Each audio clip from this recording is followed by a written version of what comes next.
নবীর কি পরিমাণে সুখের সময় মাদানী লাইফে দেখো।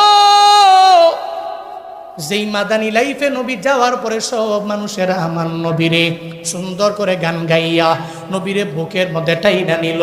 এমনকি ওই লাইফের মধ্যে নবীর মক্কা বিজয় হয়ে গেল। সব মানুষ দলে দলে দলে দলে নবীর হাতে কালেমা পড়ে মুসলমান হয়ে গেল। আল্লাহ কয়, ও পয়গম্বর, আমি আল্লাহ আপনারে ভুলতে পারি না। দুনিয়ার সব মানুষেরা আপনারে ভুইলা যাইতে পারে, আমি আল্লাহ কশিন কেন আপনাকে ভুইলা যাইতে পারি না। নবী গো, আপনি যখনই যেই দোয়া করেন আমি মাওলা কবুল কইরা নেই। নবী একদিন তাহাজ্জুদের মুসল্লায় বসে আমার আল্লাহর দরবারে আবদার জানাইলো, ও আল্লাহ, এই মক্কার মধ্যে দুইজন গাদ্দার আছে, একজনের নাম ওমর আর একজনের নাম হলো আবু জাহাল। এই দুইজন অনেক বড় বড় গাদ্দার, একজনের তুমি ইসলামের জন্য কবুল কইরা নিও। আমার মদিনাওয়ালা নবী মুসল্লায় বসে তাহাজ্জুদের টাইমে কান্না করি আল্লাহর দরবারে আবদার জানায়, আল্লাহ, আল্লাহ গো, এই দুইজনের একজনরে তুমি কালেমা পড়ে পড়ে মুসলমান হওয়ার মতো তৌফিক দিও। আল্লাহ কয়, নবী আমার, আপনার দোয়া আমি কবুল করে নিলাম। ও পয়গম্বর, দোয়া কবুল হয়ে গেছে, কোনো চিন্তা করবেন না, টেনশন করবেন না। নবী 11 জন সাহাবা নিয়ে যখন বয়ান করে গোপনে, ওই সময় নবী প্রকাশ্যে দাওয়াত দেয় না, নবী গোপনে দাওয়াত দিতে লাগলেন। 11 জন সাহাবা আমার নবীর সামনে, সাহাবারা জানতে পারলো ওমরে ফারুক তরবারি নিয়ে ওই ঘরের বরাবর চলে আসছে। সাহাবায়ে কেরাম নবীরে বলতে লাগলো, ও পয়গম্বর, এই ঘর থেকে বের হয়ে অন্য ঘরের মধ্যে নিজেরে গুছায়া নেন, কারণ ওমর আসছে আপনার গর্দানটাকে নেওয়ার জন্য তরবারি নিয়ে হাজির হয়ে গেছে। নবী আমার ডেকে বলে, ও সাহাবীরা, না না না না, ওমরে ফারুকে আজম কশিন কেন আমার গর্দান নেওয়ার জন্য আসে না রে। আমি আমার আল্লাহর দরবারে তাহাজ্জুদের টাইমে আমি রবের দরবারে দোয়া করেছি, ও দয়ার মালিক, এই মক্কার দুইজনের একজনরে তুমি হেদায়েত দিও। আমি আল্লাহর কাছে বলেছি, মনে হয় আমার মাওলা এই দোয়াটা কবুল কইরা নিছে। ও সাহাবায়ে কেরাম, দরওয়াজাটা ওপেন করে দিও, আমার উমর রে আমার সামনে আসতে দাও। ওমরে ফারুকে আজমের জন্য দরওয়াজাটা ওপেন করে দেওয়া হল। ওমরে ফারুক যায়, রহমাতুল লিল আলামিন বসা। আমার নবীরে দেখে বলে, পয়গম্বর, আবু জাহাল আমারে বলল, উতবা সাহেব মুগিরা আমারে বলল যে ওই মুহাম্মদের গর্দান নিয়ে আসতে পারবে তারে যাচাই দুনিয়া দেওয়া হবে, দুনিয়ার বড় প্রতিদান দেওয়া হবে। আমি দুনিয়ার প্রতিদান পাওয়ার জন্য আপনার দেহ থেকে গর্দানটা আলাদা করার লক্ষ্যে যখন তরবারি নিয়ে দৌড়াইলাম, আমার বোন যখন কুরআন তিলাওয়াত করে, তার তিলাওয়াত শুনে আমি আর নিজেকে ধরে রাখতে পারলাম না। এই তেলাওয়াতের মায়ায় আমি এত পরিমাণে পড়ে গেলাম গো নবী। ও পয়গম্বর, আপনার দরবারে আসলাম আমি কালেমা পড়ার জন্য, আমারে পড়ায়া দেন লা ইলাহা ইল্লাল্লাহু মুহাম্মাদুর রাসূলুল্লাহ। ওমরে ফারুক যখন নবীর হাতে কালেমা পড়ে মুসলমান হয়ে যায়, এখন নবীরে জিজ্ঞেস করে, পয়গম্বর আমার, আপনার ধর্ম কি সত্য না? বলে, হ্যাঁ আমার ধর্ম তো অবশ্যই সত্য রে ওমর। আপনি যে কোরআন পড়েন এটা কি কশিন কেন মিথ্যা হতে পারে? বলে, না, মিথ্যাও হতে পারে না। এবার উমরে ফারুক বলে, ও পয়গম্বর, তাহলে গোপনে দাওয়াত চলবে না, এখন থেকে প্রকাশ্যেই নবী দাওয়াত চলবে, কশিন কেন আর গোপনে চলতে পারে না। এখন থেকে আপনার দলের একজন সঙ্গী আমি হয়ে গেলাম। ওমরে ফারুক দৌড়াইয়া যখন ওই ঘর থেকে বের হয়ে 11 জন সাহাবা নিয়া এদেরকে 2টা মিছিলের লাইনে দাঁড় করাইয়া দেয়। 2টা মিছিল লাইন বানাইয়া ওই সামনে ওমরে ফারুক দাঁড়াইয়া তরবারি হাতের মধ্যে নেয় আর ডেকে বলে, এই মক্কার কুরাইশের লোকেরা, এই কাফেরেরা, এই আমার নবীর দুশমনেরা, আজকে কে আছো এমন আমি সবার সামনে আমার রবকে বড় বলবো, তাকবীরের স্লোগান দিয়ে দিব? কে আছো এমন নিজের মা বাবারে সন্তান হারা করবা? কে আছো এমন নিজের সন্তানগুলোর এতিম বানাইবা? কে আছো এমন তোমার স্ত্রীরে বিধবা বানাইবা, আমি ওমরের সামনে আয়, আমি ওমরের তরবারির আঘাতে একটাকেও দুনিয়া থেকে আমি রাখবো না, বিদায় করে দিব। ওমরে ফারুক স্লোগান দেয়, লিল্লাহে তাকবীর, আল্লাহু আকবার। ওমরে ফারুক তাকবীর দেয়, আমার মাওলার নামে যখন স্লোগান দেয়, সঙ্গে সঙ্গে নবী যখন হেসে দেয়, নবীর পুরা চেহারা মোবারক হাসিতে যখন ভরপুর হয়ে যায়, আল্লাহ কয় নবী তাহাজ্জুদের টাইমের দোয়া আমি মাওলা কবুল করে নিলাম। মা ওয়াদ্দাআকা রাব্বুকা ওয়া মা ক্বালা। দুনিয়ার সব মানুষেরা আপনারে ভুইলা গেল, আমার আল্লাহ কশিন কেন আপনারে ভুলে যেতে পারে না। সব আপনারে ভুইলা গেলেও আল্লাহ তো ভুলে না। এই যে আপনার দোয়া কবুল করে নিছে, ওমরে ফারুক আজম আপনার হাতে কালেমা পড়ে মুসলমান হয়ে গেছে। শুধু তাই না, নবীকে আল্লাহ পাক কি দিয়েছেন, সূরাতুল কাউসার বাড়িতে গিয়ে খুলবেন, সূরাতুল কাউসারের তাফসীর পড়বেন। আল্লাহ পাক যে নবীকে বলেছেন, ইন্না আতাইনাকাল কাউসার, আমি আপনাকে কাউসার দান করেছি। কাউসার দ্যাট মিন্স, কাউসার কি কি শুধুমাত্র হাউজে কাউসার নো। নবীজির শুরুর জীবন থেকে মৃত্যু পর্যন্ত যত কল্যাণ, এর সমস্ত কল্যাণ কাউসারের মধ্যেই নিহিত আছে।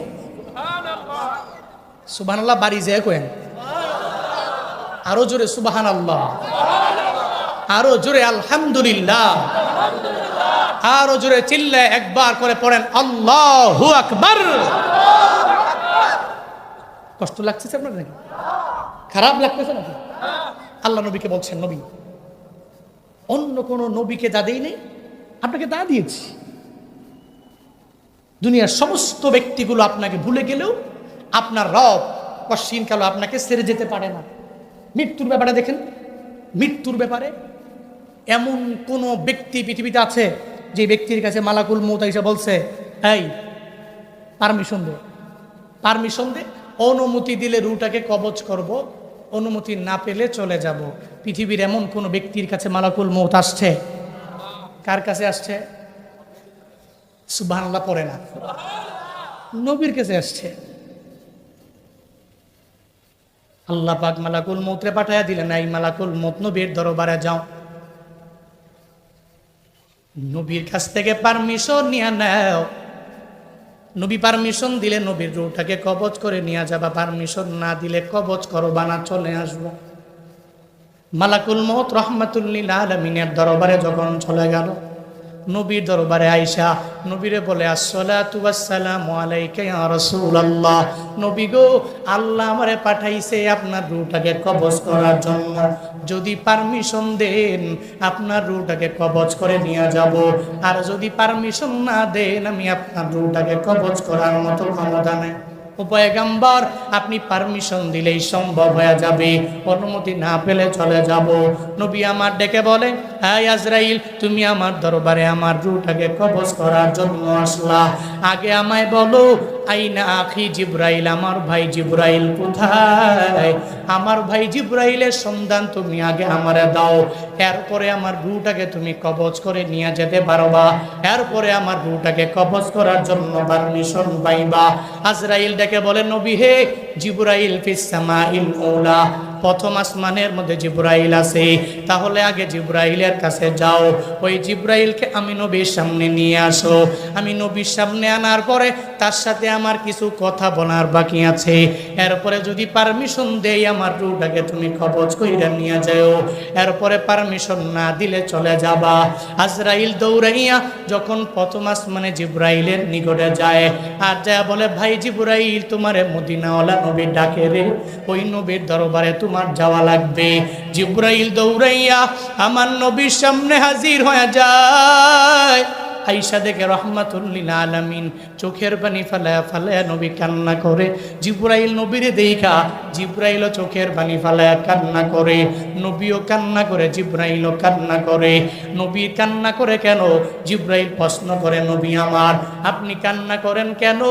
আমার মাওলা তো আপনারে বড় দামি বানায়া দিল, আপনার বড় প্রিয় আমার মাওলা আপনারে বানায়া দিল, আপনার কান্না করার তো কোনো মানে নাই, কান্না করার প্রশ্নই আসে না। ও পয়গম্বর আমার, আপনি তো আমার মাওলার এত পরিমাণে প্রেমিক, সব নবীরা আমার আল্লাহকে পাওয়ার জন্য বড় পাগল হয়ে গেছে, আর আল্লাহ তো আপনাকে খুশি করার জন্য পাগল হয়ে গেল গো নবী, আপনি কান্না করেন কেন বুঝি না। আল্লাহর মুলাকাতে যাবেন, আপনি তো হাসি খুশি থাকার কথা গো নবী। নবী আমার ডেকে বলে, ও ভাই আমার জিবরাইল, আমি কেন কান্না করি তোমায় পরে বলবো, কিন্তু তুমি কেন চোখের পানি ফেলায় কান্না করো আগে আমায় বলো। নবী যখন জিবরাইলের বলে, জিবরাইল বলে, নবী আমার, আমি কান্না করি কেন এটা পরে বলবো, আপনি আগে বলেন না। নবী কয়, না রে, তুমি কেন কান্না করো আগে আমায় বলো না। জিবরাইল ডেকে বলে, পয়গম্বর, দুনিয়ার সব নবীদের কাছে ওহী নিয়ে আমার দায়িত্ব হলো, আমার মাওলা আমাকে দায়িত্ব দিয়ে দিলেন, আমি ওহী নিয়ে বিভিন্ন নবীর দরবারে যাই। কারো কাছে ওহী নিয়ে আমি গেলাম 100 বার, আবার কারো কাছে ওহী নিয়ে আমি গেলাম 1000 বার, আবার কারো কাছে আমি ওহী নিয়ে গেলাম 500 বার, আবার কারো কাছে আমি ওহী নিয়ে গেলাম 1000 বারের উপরে। কিন্তু আপনার দরবারে আমার আল্লাহ যে আমারে বারবার পাঠাইলো। ও পয়গম্বর, আপনার এই চাঁদ মাখা চেহারা আমি দেখতে পারবো না, এই চেহারা দেখতে পারবো না বলেই আমি চোখের পানি ফেলায়া ফেলায়া কান্না করি। আমি আমার নবীর এই চেহারা আর কোথায় পাবো, এই চিন্তা নিয়ে আমি কান্না করি গো পয়গম্বর। এই জন্য আমি চোখের পানি ফেলায়া ফেলায়া কান্দি। আমার নবীর এবার জিবরাইল কয়, পয়গম্বর, আপনি কান্না করেন কেন বুঝে আসে না, আপনি তো আমার মাওলার দরবারে চলে যাবেন, আমার মাওলার মুলাকাতে চলে যাবেন, আপনার কান্না করার মানে কি?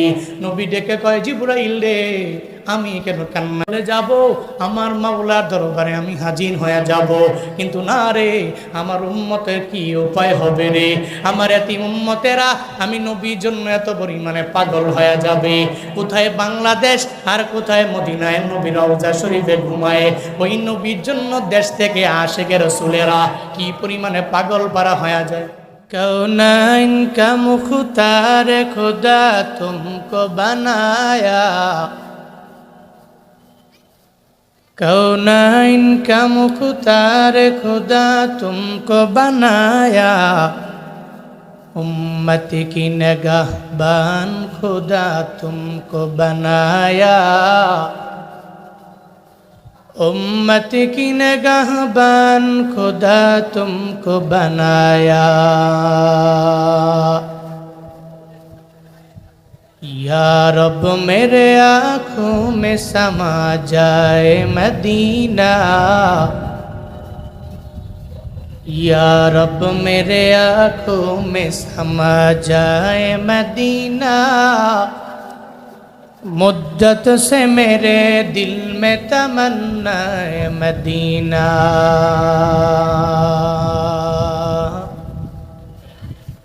मुद्दत से मेरे दिल में तमन्ना है मदीना।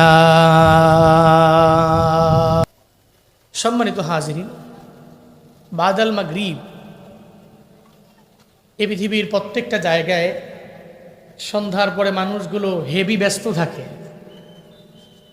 দেখবেন সন্ধ্যার পরে মাগরিবের পরে এমন কোনো বাজার নাই যেই বাজারে জ্যাম নাই। কারণ যে সমস্ত মানুষগুলো অফিস করে দিনের বেলা, অফিস শেষ করে ও মাগরিবের পরেই একটু বাজারে আসে। এরপরে যারা ডে লেবার, দিন মজুর, দিনে আনে দিনে খায়, সারাদিন কষ্ট করে পরিশ্রম করে এরপরে মাগরিবের পরে আসে, বাজারে একটু ঘোরাঘুরি করে, আড্ডা দেয়, চা পান করে, পান খায়, কথাবার্তা বলে, এরপরে বাসায় চলে যায়। ইটস রিয়েলিটি, আমাদের সমাজের বাস্তবতা এটাই। আপনারা চায়ের আড্ডায় যান নাই, আজকের এই সময়টা একটু স্যাক্রিফাইস করে আজকের এই মাহফিলে এসে বসে আছেন। একটু আওয়াজ করে বলেন, আজকের এই মাহফিলে আসার মতো, বসার মতো, কিছু বলার এবং শোনার মতো তৌফিক দিয়েছেন কে? আরো জোরে বলেন কে? আল্লাহ পাক তৌফিক দিয়েছেন। এ পৃথিবীতে কোনো ব্যক্তি আমাদেরকে তৌফিক দিতে পারে না। এ পৃথিবীতে কোনো ব্যক্তি আমাকে সুস্থ রাখতে পারে না। এ পৃথিবীর কোনো ব্যক্তি আমাকে চলার মতো ক্ষমতা দিতে পারে না। সমস্ত কিছু, সমস্ত তৌফিক একমাত্র একজন দেন, তিনি কে? এই জন্য যে আল্লাহ মায়া করে, দয়া করে, রহমতের নজর দিয়ে তাকিয়ে আজকের এই মাহফিলে আসার মতো তৌফিক দিয়েছেন, ওই আল্লাহকে একটু খুশি করার দরকার আছে না নাই?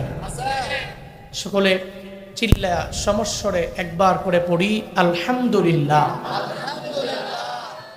সকলে আমার সাথে পড়ুন রব্বানা লাকাল হামদ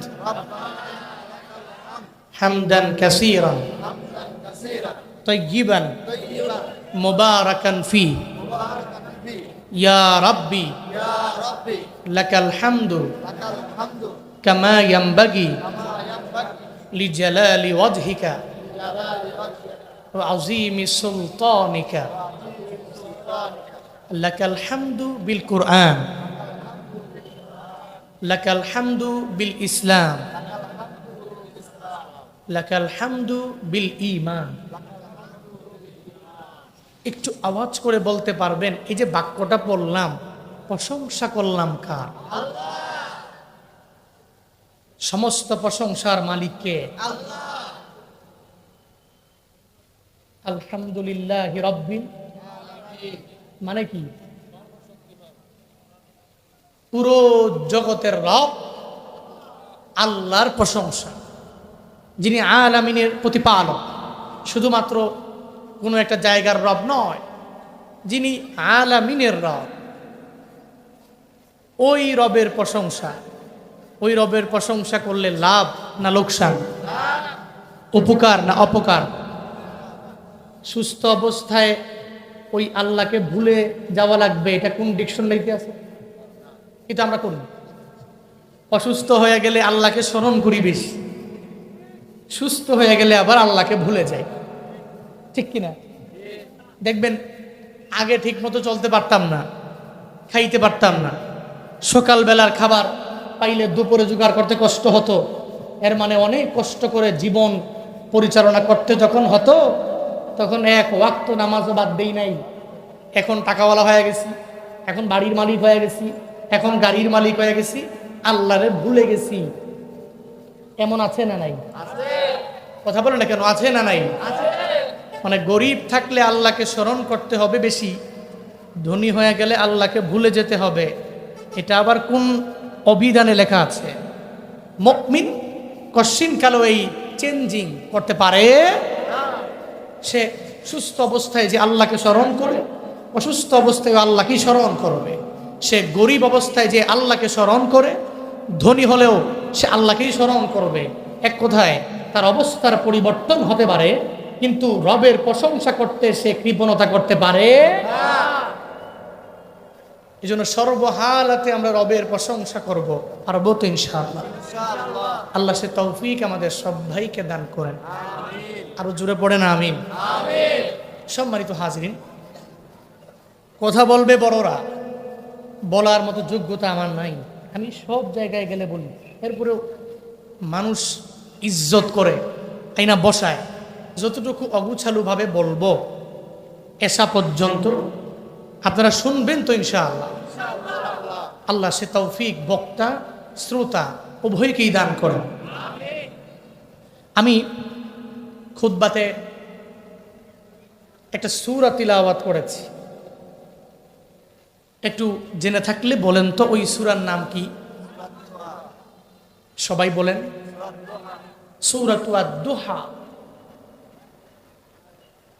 এই সূরা থেকেই আজকে আমরা কথা বলবো, শুনবো ইনশাআল্লাহ। সূরাতু আদ-দুহা মাক্কি সূরা। কি সূরা বলেন না ভাইয়া? কি সূরা? একটু কথা বলতে হবে, হ্যাঁ কথা বলতে হবে। আমি তো প্রতিদিন বলি, আপনারা এখানে তো প্রতিদিন মাহফিল হবে না, সো প্রতিদিন মাহফিলে যাওয়াও লাগবে না, প্রতিদিন মাহফিল শুনবেনও না, এটাই বাস্তবতা। কিন্তু আমরা প্রতিদিন একটা দুইটা এক জায়গায় বলি, সো স্বাভাবিক দৃষ্টিকোণ থেকে আপনাদের চাইতে দুর্বল আমরা বেশি, আপনারা সবল বেশি। হ্যাঁ, এটাই রিয়েলিটি। গতকালকে আমার প্রোগ্রাম ছিল সিলেট, আমি আস্তে আস্তে ফজরের পর হয়ে গেছে। এশিয়ান এই হাইওয়ে যেই হালাত, অবস্থা খুব খারাপ, 40-60-এর উপরে গাড়ি চলেই না। এই রোড একদম কাজ চলে, চালানোই যায় না। ওখান থেকে ফজরের 2 ঘন্টা পরে বাসায় ঢুকছিলাম। ফজরের 2 ঘন্টা পরে বাসায় ঢুকা মানে সুন্দর করে ঘুমাইতে পারি নাই, এটাই বাস্তবতা। এর আগের দিন প্রোগ্রাম ছিল আমার দিনাজপুরে, এর আগের দিন লালমনিরহাটে। সো এই প্রতিদিন প্রোগ্রামের চাপে অবশ্যই আপনাদের চাইতে আমি দুর্বল, আপনারা আমার চাইতে অনেক অনেক গুণে সবল। এজন্য কথা আমি আসতে বললেও আপনারা একটু জোরে বললেন, পারবেন তো ইনশাআল্লাহ? পড়েন সুবহানাল্লাহ, সবাই আলহামদুলিল্লাহ, আরো জোরে চিল্লায় একবার করে পড়েন আল্লাহু আকবার। সূরাতুদ দুহা মাক্কি সূরা। এই সূরা 114টি সূরার ভিতরে এই সূরার নাম্বার হচ্ছে 93। এই সূরার আয়াত সংখ্যা মোট হচ্ছে 11টি। কয়টি? 11টি। আল্লাহ পাক নবীজির মাক্কি লাইফে, মাক্কি জীবনে এই সূরা নবীজির উপর নাজিল করেছেন। এই সূরাতে আগে শুরুতেই বলে রাখি, একটা মেসেজ আছে প্রত্যেকটা ডিপ্রেশনের রোগীর জন্য। যারা জীবন চলার পথে এই বিপদে পড়লে, মুসিবতে পড়লে খালি নিজের উপরে অনেক পরিমাণে ক্রোধান্বিত হয়, অনেক পরিমাণে রাগান্বিত হয়। আচ্ছা, এখানে এমন কেউ আছেন যার জীবনে কোনো বিপদ নাই? আছেন? আমাদের জীবনে বিপদ আসে কি আসে না? মুসিবত আসে কি আসে না? বলেন বলেন। জীবন চলার পথে বিপদ আসবে, মুসিবত আসবে। কাটাহিরি ক্ষান্ত কেন কমল তুলিতে, দুঃখ বিনা সুখ হয় কি মুহিতে। কোনো সময় আপনি কাটার পথ পারি না দিয়ে আপনার সফলতার দ্বার প্রান্ত পর্যন্ত আপনি পৌঁছতে পারবেন না। নিশ্চয়ই ইন্না মাআল উসরি ইউসরা, দুঃখের পরেই তো সুখ। সূরাতুদ দুহায় এই সমস্ত ডিপ্রেশনের রোগী যারা, এদের জন্য মেসেজ, চিন্তা করবেন না, টেনশন করবেন না। যেখানেই বিপদ, ওই বিপদ থেকে কাটিয়ে ওঠার মতো তৌফিক একজন দিতে পারেন, তিনি কে? আল্লাহ। কোনো সন্দেহ আছে? বিপদে কে ফেলাইতে পারেন? আবার এই বিপদ থেকে উত্তরণের পথ কে বের করতে পারেন? মুসিবতে কে ফালান, আবার এই মুসিবত থেকে উদ্ধার হওয়ার মতো পথ বের করে দেন কে? আল্লাহ। চিন্তা নাই, কোনোদিন পথ হারিয়ে গেলে আমাদেরকে পথ দেখাবে একজন, তিনি কে? আল্লাহ। এই জন্য আল্লাহর উপর তাওয়াক্কুল করে চলবে, প্রত্যেকটা মুমিন আল্লাহর উপর তাওয়াক্কুল করে চলবে। আমি যদি কোনোদিন পথ ভুলে যাই, হাত ছানি দিয়ে কাছে নিও, মমতার বন্ধনে আমায় বেঁধে সব ভুল ক্ষমা করে দিও। আমি যদি কোনোদিন পথ ভুলে যাই, হাত ছানি দিয়ে কাছে নিও, মমতার বন্ধনে আমায় বেঁধে সব ভুল ক্ষমা করে দিও। মমতার বন্ধনে আমায় বেঁধে সব ভুল ক্ষমা করে দিও। পড়ে না আমি আল্লাহ। বিপদে পড়ে গেলে, মুসিবতে পড়ে গেলে, পথ ভুলে গেলে, ইহদিনাস সিরাতাল মুস্তাকিম, আমাদেরকে বিপদে পড়েই তোমার কাছ থেকে যাতে করে আমরা দূরে সরে না যাই, আমাদেরকে সহজ সরল সঠিক পথে তুমি রাখিও। সকলেই পড়ি আমিন। সূরাতুদ দুহা আল্লাহ পাক নবীর উপরে নাজিল করলেন কেন? আল্লাহ নবীর উপর নাজিল করেছেন প্রত্যেকটা আয়াত, প্রত্যেকটা সূরা অনর্থক। বলেন অনর্থক? অবশ্যই কারণ একটা আছে। তাফসীরের ভাষায় এটাকে বলা হয় শানে নুজুল, অবতরণের প্রেক্ষাপট। কোন প্রেক্ষাপটে আল্লাহ পাক নবীর উপরে এটাকে নাজিল করলেন? আমরা সবাই জানি নবীজির নবুয়তের আগেই একটা গুহাতে গিয়ে নবী ধ্যান করতেন। ওই গুহার নাম কি? বলেন না, বলেন না, ওই গুহার নাম কি? গারে হেরা। জাবালে নূর, গারে হেরা। ওমরা করার জন্য অথবা হজ করার জন্য যারা গিয়েছেন জাবালে নূরও দেখেছেন। অনেকে সামর্থ্য নাই বলে উঠতে পারেন নাই, শক্তি নেই, এই জন্য উঠতে পারেন নাই। যারা ইয়াং আছে, আল্লাহ যদি কোনো সময় তৌফিক দেয় ওমরার জন্য, যুবক অবস্থায় গেলে জাবালে নূরের গারে হেরায় উঠবেন। একেবারে উঁচুতেই সেই গুহা। নবীজি ওখানে ধ্যান করতেন কি বিষয়ে? কিভাবে অনেক বেশি টাকা পয়সার মালিক হওয়া যায়, এ বিষয়ে। কিভাবে অনেকগুলো উটের পালের মালিক হওয়া যায়, হ্যাঁ, অনেক বকরির পালের মালিক হওয়া যায়। কিন্তু আমাকে চিন্তা তো এটাই, কেমনে 10টা বাড়ি করবো, কেমনে গাড়ি 3টা কিনবো, কেমনে কিভাবে বিল্ডিং বানিয়ে বেশি বেশি ভাড়া পাবো, চিন্তাই এটা। দুনিয়াকে চাইতে চাইতে চাইতে এটাকে প্রায়োরিটি দিতে দিতে আখেরাত যে একটা আছে এটা ভুলে গেছি। ফজরও পড়লাম না, জোহরও পড়লাম না, আসরও পড়লাম না, মাগরিব পড়লাম না, এশাও পড়লাম না। আমি যে মুসলমান, আমার পরিচয় যে নামাজ। আমি যে মুসলমান, আমার পরিচয় যে রোজা। আমি মুসলমান, আমার পরিচয় যে হজ। আমি যে মুসলমান, আমার পরিচয় যে যাকাত। আমি যে মুসলমান, আমার যেগুলো পরিচয়, আমি আমার নিজেকেই ভুলে গেলাম। শুধু চিন্তা দুনিয়া আখেরাত যে আছে, আল্লাহর কাছে যে হিসাবের কাঠগড়ায় একদিন দাঁড়াতে হবে, এই চিন্তাও অনেকে চলে গেছে। কিন্তু নবীজি চিন্তা করতেন এই অসভ্য জাতি, যে জাতিগুলো নারীর হক, নারীর অধিকার ঠিকমতো দিতে পারে না, এই অসভ্য জাতিকে কিভাবে সভ্য করে গড়ে তোলা যায়, এটাই নবীর চিন্তা। নবী ধ্যান করতেন। আল্লাহ পাক একদিন জিব্রাইল পাঠালেন, হাই জিব্রাইল, জীবনের প্রথমবার নবীর কাছে যাও। নবীরে যা জোরে বুকে একটা চাপ দাও, নবীরে বলো ইকরা, আপনি পড়ুন। নবী কি বলেছেন? মা আনা বিকারিন, আমি পড়তে পারি না। আবার চাপ দাও, ইকরা, আপনি পড়ুন, পড়তে পারি না। পড়তে পারেন না? সূরাত আলাকের 5টা আয়াত আল্লাহ পাক জিব্রাইলের মাধ্যমে নবীর উপর নাজিল করে নবীকে আখিরি জামানার পয়গম্বর করে 40 বছরের নবুয়তের মুকুটটা আল্লাহ পরায় দিলেন। জিব্রাইল আইসা নবীরে চাপ দিলেন, নবীকে বললেন নবী করা, নবী পড়ুন। নবী বলে আমি পড়তে পারি না। এরপরে সূরা আলাকের 5টা আয়াত রহমাতুল লিল আলামিনের উপরে যখন আমার মাওলা জিব্রাইলের মাধ্যমে নাজিল করে দিলেন, ইকরা বিসমি রাব্বিকাল্লাযী খালাক, খালাকাল ইনসানা মিন আলাক, ইকরা ওয়া রাব্বুকাল আকরামুল্লাযী আল্লামা বিল কলম, আল্লামাল ইনসানা মা লাম ইয়ালাম। আল্লাহ পাক জিব্রাইলের মাধ্যমে আমার রাহমাতুল লিল আলামিনের নবুয়তের মুকুটটা পড়ায়া দিলেন। নবী হয়ে গেল। নবী আগে থেকেও নবী, কিন্তু এর পরেও 40 বছর বয়সে আমার মাওলা জিব্রাইলের মাধ্যমে নবীর নবুয়ত দিয়া দিলেন। আল্লাহ পাক নবীরে বললেন, ও পয়গম্বর আমার, আমি আল্লাহ জানি এই কোরআনটা এত পরিমাণে দামি, এত পরিমাণে ভারী।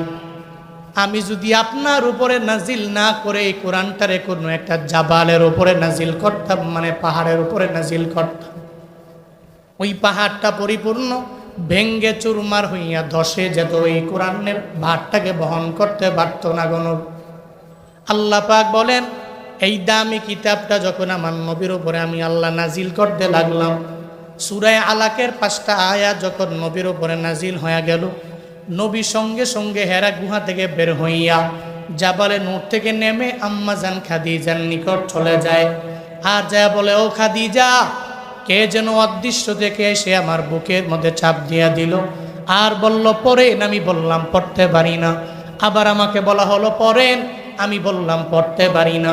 এরপরে 5টা আয়াত নাজিল করে ওই লোকটা অদৃশ্য থেকে আইসা আবার গোপন হয়ে গেল। ও খাদিজা, ওই লোকটা চাপ দেওয়ার কারণে আমার পুরা বডির মধ্যে গরম হয়ে জ্বর চলে আসছে।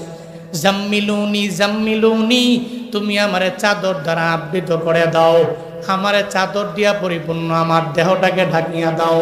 আম্মাজান খাদিজা রাহমাতুল লিল আলামিনের চাদর দ্বারা পরিপূর্ণ ঢেকে দিলেন। খাদিজার মনে চিন্তা, আমার নবীর কি এমন হয়ে গেল, আমার স্বামীর কি এমন হয়ে গেল, সে যে চলে গেল, ওখানে সব সময় থাকে কিন্তু কোনো দিনও তো এমনটা হয় না, কেন যেন এমন হয়ে গেল, কি কারণে এমন হলো। তখন নবীরে লইয়া মানে স্বামীকে লইয়া যখন তার চাচাতো ভাই ওরাকা বিন নাউফেল তাওরাতের পণ্ডিতের দরবারে চলে যায়, আর যা বলে ওরাকা আমার স্বামী হেরা গুহার মধ্যে গিয়া গিয়া ধ্যান করে, একদিন করে এমন না, 2 দিন করে এমন না, কয়েকদিন ধরে করে এমন না, বরং দিনের পর দিন চলে গেল ওই জায়গায় ধ্যান করে সময় কাটায়। হঠাৎ কে যেন অদৃশ্য থেকে আসলো, আইসা আমার স্বামীরে জোরে একটা চাপ দিয়ে দিল, বলল পড়েন। আমার স্বামী বলল পড়তে পারি না। আবার তাকে চাপ দেওয়া হলো, বলল পড়েন। আমার স্বামী বলল পড়তে পারি না। এরপরে ওনার উপরে 5টা আয়াত বলে এরপরে ওই লোকটা ওই জায়গা থেকে বিদায় নিয়ে চলে গেল। ওয়ারাকার বুঝতে বাকি নাই, এটা দুনিয়ার কোনো সাধারণ মানুষের ব্যাপারে হতে পারে না। তাওরাতে পড়েছি একবারে শেষ মুহূর্তে একজন পয়গাম্বর চলে আসবে, ওই পয়গাম্বরের ব্যাপারেই তো তুমি বললা। এর মানে খাদিজা আমার বয়সের বারে আমি দুর্বল হয়ে গেলাম, এখন চোখের দৃষ্টি শক্তিও আমি পরিপূর্ণ হারাই নাই, অল্প অল্প দেখি, কিন্তু জুয়ানকালে যেমন দেখতাম এখন ওই পরিমাণ দেখতে পারি না। ও খাদিজা তুমি আমারে বসা থেকে দাঁড় করে দাও, ওই মুহাম্মদের শেষ নবীর একটু দোয়া নেওয়ার মতো সুযোগ আমারে করে দাও, রাহমাতুল লিল আলামিনকে দেখার মতো একটু সুযোগ আমারে করে দাও। আমার ভ্রুগুলো এত পরিমাণে বড় হয়ে গেছে যার কারণে আমি আমার চোখ দিয়ে সুন্দর করে দেখতে পারি না। এরপরে আম্মাজান খাদিজা আর বুঝতে বাকি রইল না, আমার স্বামী নবুয়তের মুকুটটা আমার স্বামী পায়া গেল, আল্লাহ পাক ওনাকে আখিরি নবী বানায়া দিল রাহমাতুল লিল আলামিন। এখন জ্বর আসার কারণে নবী যখন চাদর দিয়া নিজের ঢাইকা ঢাইকা আমার নবী চলে, আল্লাহ পাক বলে ও জিবরাইল আমার নবীর দরবারে যাও, নবীরে গিয়া বলো ইয়া আইয়ুহাল মুজাম্মিল কুমিল লাইলা ইল্লা কলিলা। এরপরে আল্লাহ আবার নবী যখন বস্ত্র দিয়া নবী নিজেকে ধইরা ধইরা চলে, শরীরের মধ্যে বারবার জ্বরও চলে আসে, নবী নিজের বস্ত্র দিয়া ঢেকে যখন রাস্তা দিয়া ঘুরে আল্লাহ পাক জিবরাইল পাঠায়া দেয়, হ্যাঁ জিবরাইল আমার নবীর দরবারে যাও, নবীরে গিয়া জানায়া দাও ইয়া আইয়ুহাল মুদ্দাথির ফাআনদির ওয়া রাব্বাকা ফাকাব্বির ওয়া সিয়াবাকা ফাতহির। আল্লাহ পাক জিবরাইলের মাধ্যমে নবীর দরবারে সূরা মুজাম্মিল নবীর উপরে নাজিল করলেন, এরপরে মুদ্দাসিরের কিছু আয়াত নবীর উপরে নাজিল হয়ে গেল। এভাবে কয়েকদিন আল্লাহ পাক যখন নবীর কাছে জিবরাইলে পাঠাইয়া কয়েকদিন পরে হঠাৎ করে ওহী আসা বন্ধ হয়ে যায়।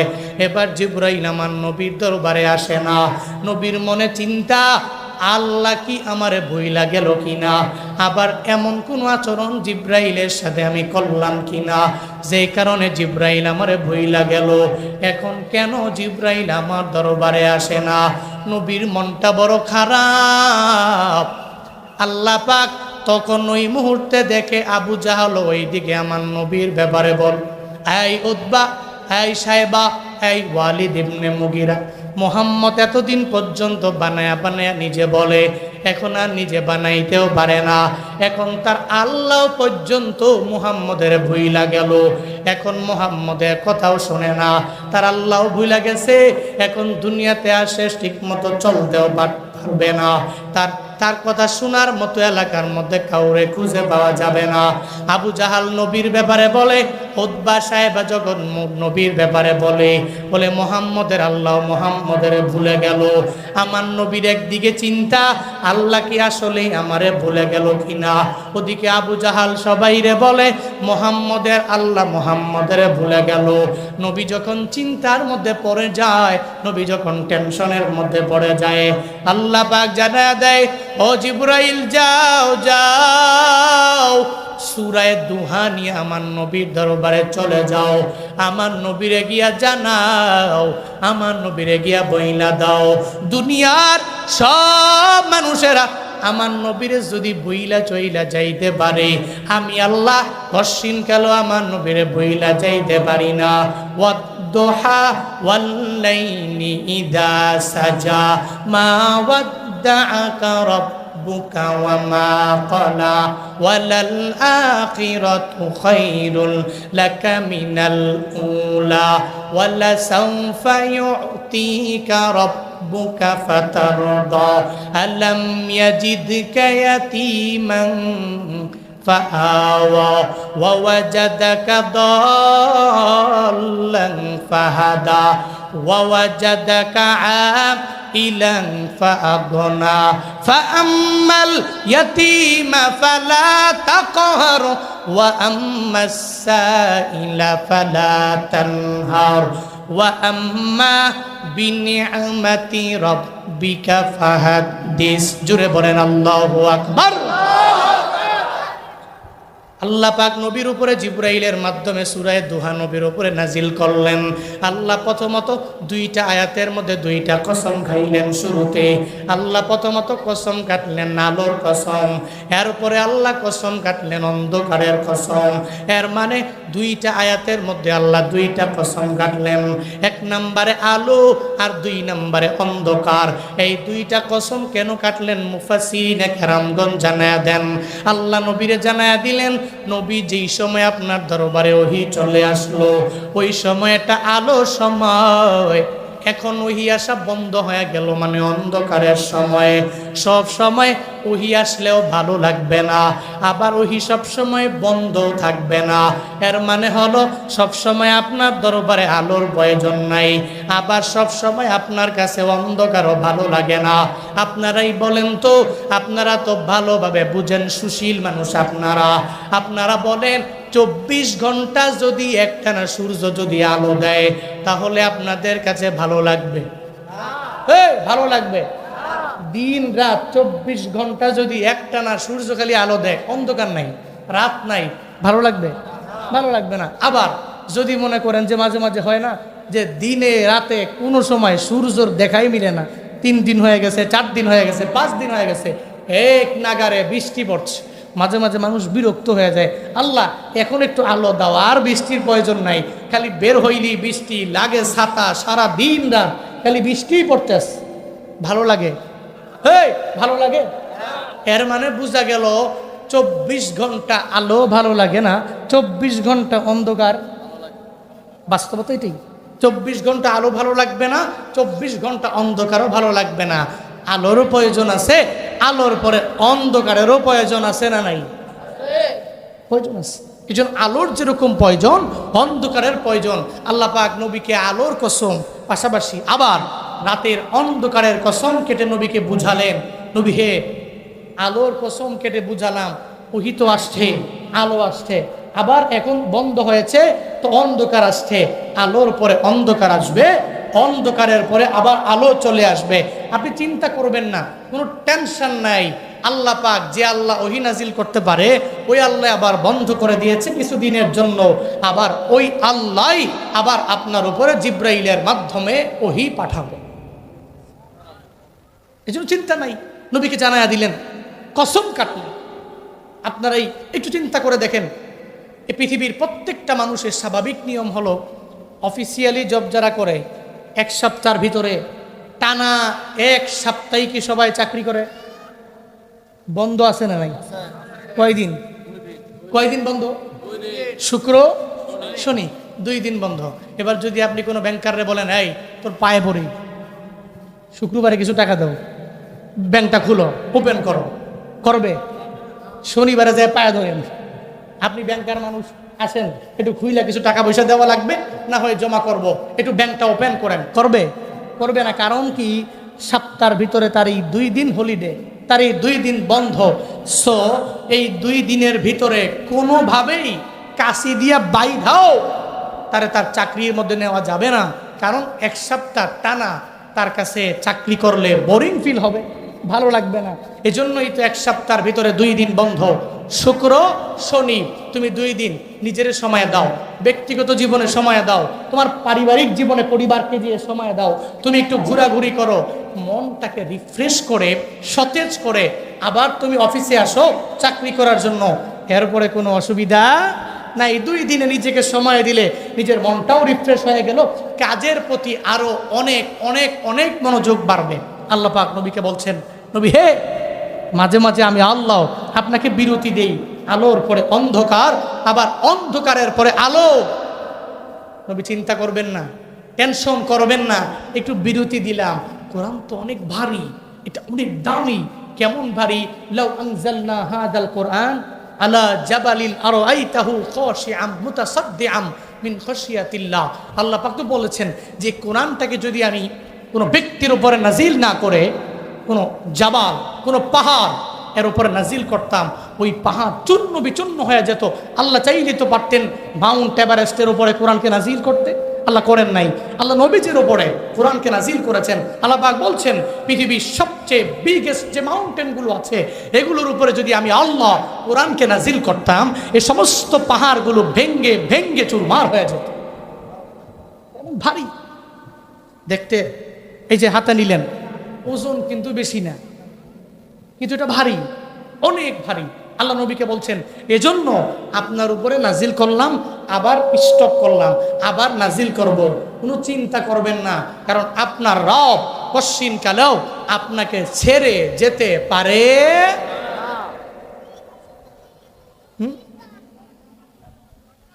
আল্লাহ নবীরে জানায়া দিলেন পয়গম্বর, দুনিয়ার সব মানুষ আপনারে ভুইলা যাইতে পারে, আমি আল্লাহ কশ্চিনকালেও আপনারে ভুইলা যাইতে পারি না গো নবী আমার। আল্লাহ পাক বলেন আলোর কসম, অন্ধকারের কসম কাইটা আমি আল্লাহ আপনারে জানায়া দিলাম, মা ওয়াদ্দাআকা রাব্বুকা ওয়া মা ক্বালা। আল্লাহ পাক 2টা কসম খায়া জানায়া দিলেন আপনার রব আপনারে ছেড়ে যেতে পারেন। আপনার রব কশ্চিনকালেও আপনাকে ভুলে যেতে পারে না গো নবী আমার। আপনার রব তো কোন সময় আপনারে ছেড়ে গেল, তায়েফের ময়দানে গেলেন, ওই সময় তো আপনার রব আপনাকে ভুলবে না। আপনাকে আমার মাওলা কাউসার দিয়ে দিল।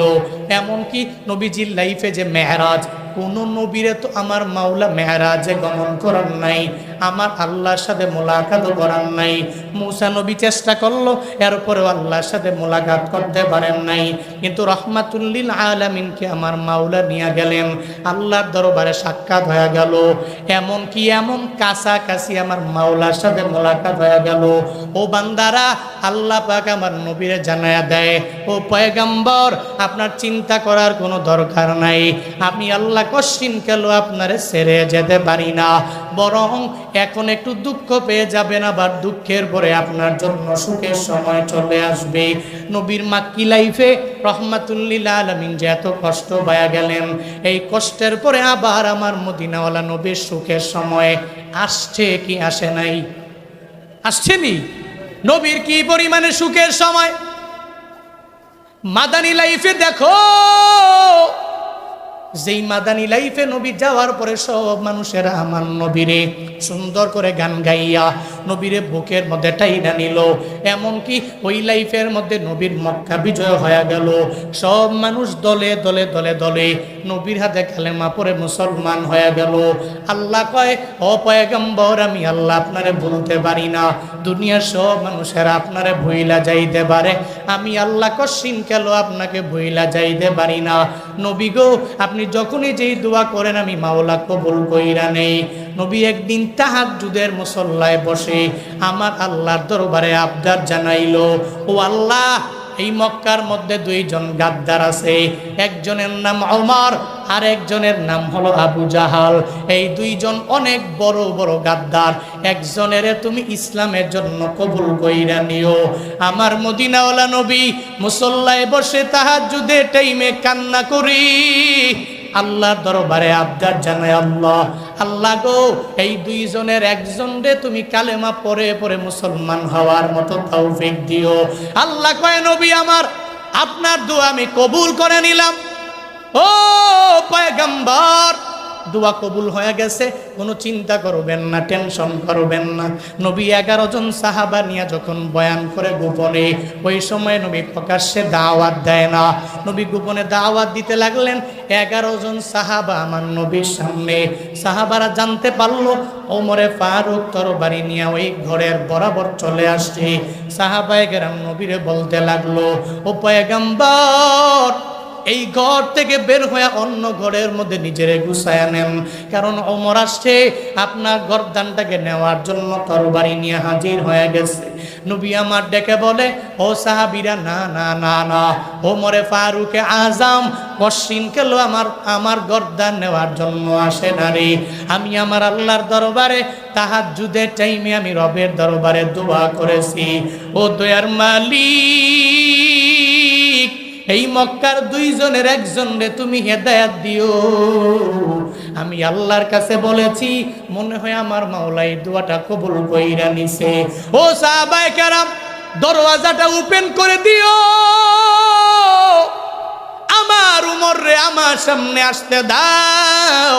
ওমরে ফারুকে আজমের জন্য দরওয়াজাটা ওপেন করে দেওয়া হল। ওমরে ফারুক যায়, রহমাতুল লিল আলামিন বসা।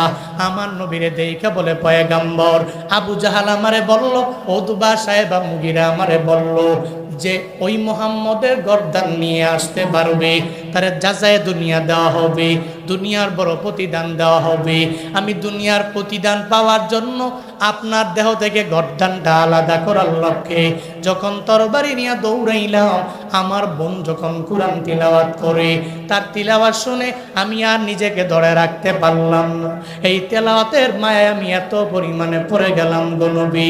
ও পয়গম্বর, আপনার দরবারে আসলাম আমি কালেমা পড়ার জন্য, আমারে পড়ায়া দেন লা ইলাহা ইল্লাল্লাহু মুহাম্মাদুর রাসূলুল্লাহ। ওমরে ফারুক যখন নবীর হাতে কালেমা পড়ে মুসলমান হয়ে যায়, এখন নবীরে জিজ্ঞেস করে, পয়গম্বর আমার, আপনার ধর্ম কি সত্য না? বলে, হ্যাঁ আমার ধর্ম তো অবশ্যই সত্য রে ওমর। আপনি যে কোরআন পড়েন এটা কি কশিন কালেও মিথ্যা হতে পারে? বলে, না, মিথ্যাও হতে পারে না। এবার উমরে ফারুক বলে, ও পয়গম্বর, তাহলে গোপনে দাওয়াত চলবে না, এখন থেকে প্রকাশ্যেই নবী দাওয়াত চলবে, কশিন কালু আর গোপনে চলতে পারে না। এখন থেকে আপনার দলের একজন সঙ্গী আমি হয়ে গেলাম। ওমরে ফারুক দৌড়াইয়া যখন ওই ঘর থেকে বের হয়ে 11 জন সাহাবা নিয়া এদেরকে 2টা মিছিলের লাইনে দাঁড় করাইয়া দেয়। 2টা মিছিল ডাইন বানাইয়া ওই সামনে ওমরে ফারুক দাঁড়াইয়া তরবারি হাতের মধ্যে নেয় আর ডেকে বলে, এই মক্কার কুরাইশের লোকেরা, এই কাফেরেরা, এই আমার নবীর দুশমনেরা, আজকে কে আছো এমন আমি সবার সামনে আমার রবকে বড় বলবো, তাকবীরের স্লোগান দিয়ে দিব? কে আছো এমন নিজের মা বাবারে সন্তান হারা করবা? কে আছো এমন নিজের সন্তানগুলোর এতিম বানাইবা? কে আছো এমন তোমার স্ত্রীরে বিধবা বানাইবা? আমি ওমরের সামনে আয়, আমি ওমরের তরবারির আঘাতে একটাকেও দুনিয়া থেকে আমি রাখবো না, বিদায় করে দিব। ওমরে ফারুক স্লোগান দেয়, লিল্লাহে তাকবীর, আল্লাহু আকবার। ওমরে ফারুক তাকবীর দেয়, আমার মাওলার নামে যখন স্লোগান দেয়, সঙ্গে সঙ্গে নবী যখন হেসে দেয়, নবীর পুরা চেহারা মোবারক হাসিতে যখন ভরপুর হয়ে যায়, আল্লাহ কয়, নবী তাহাজ্জুদের টাইমের দোয়া আমি মাওলা কবুল করে নিলাম। মা ওয়াদ্দাআকা রাব্বুকা ওয়া মা ক্বালা। দুনিয়ার সব মানুষেরা আপনারে ভুইলা গেল, আমার আল্লাহ কশিন কালো আপনারে ভুলে যেতে পারে না। সব আপনারে ভুইলা গেলেও আল্লাহ তো ভুলে না। এই যে আপনার দোয়া কবুল করে নিছে, ওমরে ফারুক আজম আপনার হাতে কালেমা পড়ে মুসলমান হয়ে গেছে। শুধু তাই না, নবীকে আল্লাহ পাক কি দিয়েছেন? সূরাতুল কাউসার বাড়িতে গিয়ে খুলবেন, সূরাতুল কাউসারের তাফসীর পড়বেন। আল্লাহ পাক যে নবীকে বলেছেন, ইন্না আতাইনাকাল কাউসার, আমি আপনাকে কাউসার দান করেছি। কাউসার, দ্যাট মিন্স কাউসার কি? কি শুধুমাত্র হাউজে কাউসার ন, নবীজির শুরুর জীবন থেকে মৃত্যু পর্যন্ত যত কল্যাণ, এর সমস্ত কল্যাণ কাউসারের মধ্যেই নিহিত আছে। সুবহানাল্লাহ। বাড়ি যায় কোয়েন আরো জোরে সুবহানাল্লাহ, আরো জোরে আলহামদুলিল্লাহ, আরো জোরে চিল্লায় একবার করে পড়েন আল্লাহু আকবার। কষ্ট লাগতেছে আপনার নাকি? খারাপ লাগতেছে নাকি? আল্লাহ নবীকে বলছেন, নবী অন্য কোন নবীকে যা দেই নেই আপনাকে তা দিয়েছি। দুনিয়ার সমস্ত ব্যক্তিগুলো আপনাকে ভুলে গেলেও আপনার রব কশিনকাল আপনাকে ছেড়ে যেতে পারে না। মৃত্যুর ব্যাপারে দেখেন, মৃত্যুর ব্যাপারে এমন কোন ব্যক্তি পৃথিবীতে আছে যে ব্যক্তির কাছে মালাকুল মউত এসে বলছে এই পারমিশন দে, পারমিশন দে, অনুমতি দিলে রুটাকে কবজ করব, অনুমতি না পেলে চলে যাব। পৃথিবীর এমন কোন ব্যক্তির কাছে মালাকুল মউত আসছে? কার কাছে আসছে? সুবহানাল্লাহ পড়ে না, নবীর কাছে আসছে। আল্লাহ পাক মালাকুল মউতরে পাঠাইয়া দিলেন, এই মালাকুল মউত নবীর দরবারে যাও, নবীর কাছ থেকে পারমিশন নিয়ে নাও। নবী পারমিশন দিলে নবীর রূহটাকে কবজ করে নিয়ে যাবা, পারমিশন না দিলে কবজ করবা না, চলে আসবো। মালাকুল মউত রাহমাতুল লিল আলামিনের দরবারে যখন চলে গেল, নবীর দরবারে আয়েশা নবীরে বলে আসসালাতু ওয়াসসালামু আলাইকা ইয়া রাসূলুল্লাহ, নবী গো আল্লাহ আমারে পাঠাইছে আপনার রূহটাকে কবজ করার জন্য, যদি পারমিশন দেন আপনার রূহটাকে কবজ করে নিয়ে যাব, আর যদি পারমিশন না দেন আমি আপনার রূহটাকে কবজ করার মতো ক্ষমতা নেই। পয়গম্বর আপনি পারমিশন দিলেই সম্ভব হয়ে যাবে, অনুমতি না পেলে চলে যাব। নবী আমার ডেকে বলে, হ্যাঁ আজরাইল তুমি আমার দরবারে আমার রূহটাকে কবজ করার জন্য আসলা, আগে আমায় বলো আইনা আখি জিব্রাইল, আমার ভাই জিব্রাইল কোথায়? আমার ভাই জিব্রাইলের সন্ধান তুমি আগে আমারে দাও, এরপরে আমার রূহটাকে তুমি কবজ করে নিয়ে যেতে পারবা, এরপরে আমার রূহটাকে কবজ করার জন্য পারমিশন পাইবা। আজরাইল ডেকে বলে, নবী হে জিব্রাইল ফিস সামাইল উলা, প্রথম আসমানের মধ্যে জিব্রাইল আছে, তাহলে আগে জিব্রাইলের কাছে যাও, ওই জিব্রাইলকে আমি নবীর সামনে নিয়ে আসো। আমি নবীর সামনে আনার পরে তার সাথে আমার কিছু কথা বলার বাকি আছে, এরপরে যদি পারমিশন দেই আমার রূহটাকে তুমি কবজ কইরা নিয়ে যাও, এরপরে পারমিশন না দিলে চলে যাবা। আজরাইল দৌড়াইয়া যখন প্রথম আসমানে জিব্রাইলের নিকটে যায়, আর যা বলে, ভাই জিব্রাইল তোমারে মদিনাওয়ালা নবী ডাকে রে, ওই নবীর দরবারে তোমার যাওয়া লাগবে। জিব্রাইল দৌড়াইয়া আমার নবীর সামনে হাজির হয়ে যায়। আয়েশা দেখে রাহমাতুল লিল আলামিন চোখের পানি ফালায়া ফালায়া নবী কান্না করে। জিব্রাইল নবীরে দেখা জিব্রাইলও চোখের পানি ফালায়া কান্না করে, নবীও কান্না করে, জিব্রাইলও কান্না করে। নবী কান্না করে কেন? জিব্রাইল প্রশ্ন করে, নবী আমার আপনি কান্না করেন কেন? আমার মাওলা তো আপনারে বড় দামি বানায়া দিল, আপনার বড় প্রিয় আমার মাওলা আপনারে বানায়া দিল, আপনার কান্না করার তো কোনো মানে নাই, কান্না করার প্রশ্নই আসে না। ও পয়গম্বর আমার, আপনি তো আমার মাওলার এত পরিমাণে প্রেমিক, সব নবীরা আমার আল্লাহকে পাওয়ার জন্য বড় পাগল হয়ে গেছে, আর আল্লাহ তো আপনাকে খুশি করার জন্য পাগল হয়ে গেল গো নবী, আপনি কান্না করেন কেন বুঝি না। আল্লাহর মুলাকাতে যাবেন, আপনি তো হাসি খুশি থাকার কথা গো নবী। নবী আমার ডেকে বলে, ও ভাই আমার জিবরাইল,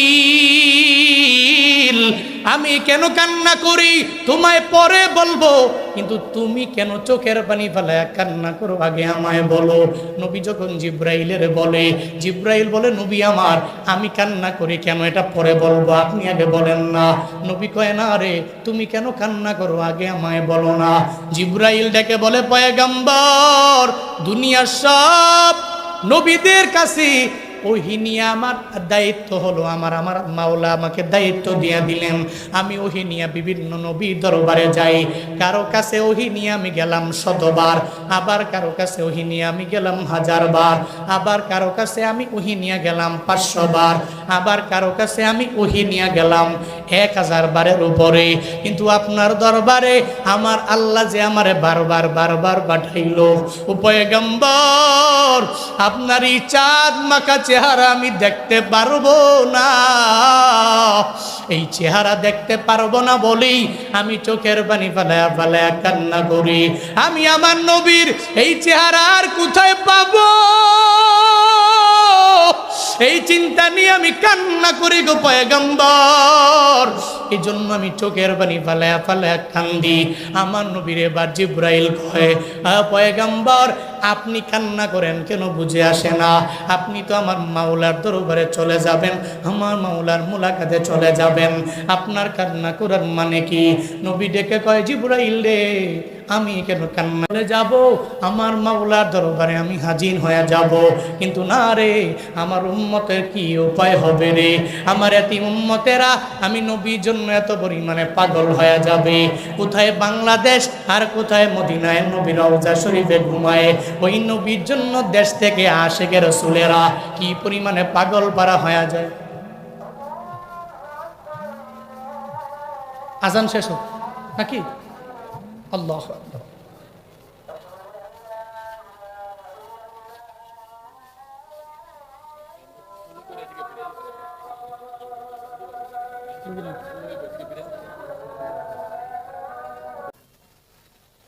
নবীজি জিব্রাইল কয়, আমি কেন চোখের পানি ফালায় কান্না করি জানো?